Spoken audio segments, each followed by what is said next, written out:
What is going on, guys? Welcome back to our channel. Today we have this 2015 Nissan Quest, and today I'm going to show you how to reset the idle speed on this car. So let me just give you a quick test of what the customer is experiencing. So as you can see here, that's what it's doing. And we have codes for the master flow sensor, which is common on these Nissans, for that code to happen. And it comes together with the multi-cylinder misfire, so I guess why sometimes it's misfiring. Alright, so to reset the idle on this car, we're gonna open the switch, and you can use a scanner like this. There's many other scanners, like cheap ones, that support this kind of test, but today I'm going to use this one. Is the Autel IM608. Sometimes I use the Autel Elite also, and I'll leave in the description some cheap scanners that you can get, so you can reset the the idle on this car.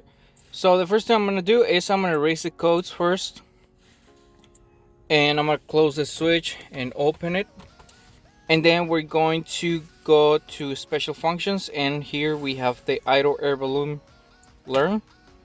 So for this, we have to warm up the car a little bit. This is a little bit already warmed up. We're gonna put the brake on because we're gonna use this to drop the RPMs a little bit, like this. Because if it's a little bit too high, the test will not run. So we're gonna press OK and see if it's gonna start. Okay.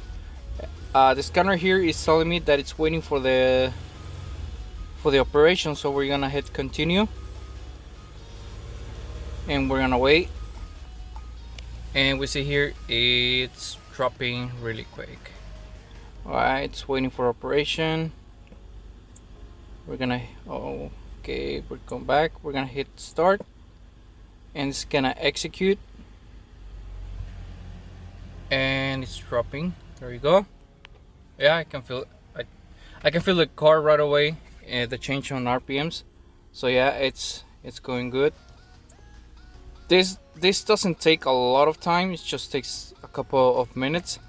So I'm gonna wait here, and I'll be back when this is done. Usually it just says complete, but I'll be back.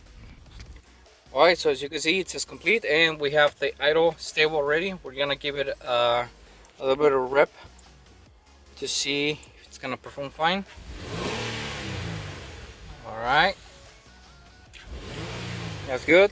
And we're gonna check for codes, see if we have any codes. Okay, so this is for the idle, because it was going like this. So we're gonna clear that one. There we go. Close the switch to start again, and we check if we have the same code again. And there we go, no codes. Alright guys, so this is a really simple way. There are many Nissans have the same issue, and that happens if you replace the throttle body, if you cleaned it, which I did also. It came like this, and also I cleaned the throttle body, so it was all in one. And then you can do the idle reset on this type of cars. I believe the function is supported from 2001 all the way to this year, 2022. Oops. And well, this will be the end of the video, guys. Please, if you haven't subscribed to the channel, subscribe, comment down below, turn notifications on, and I'll see you on the next episode. JVFIX out.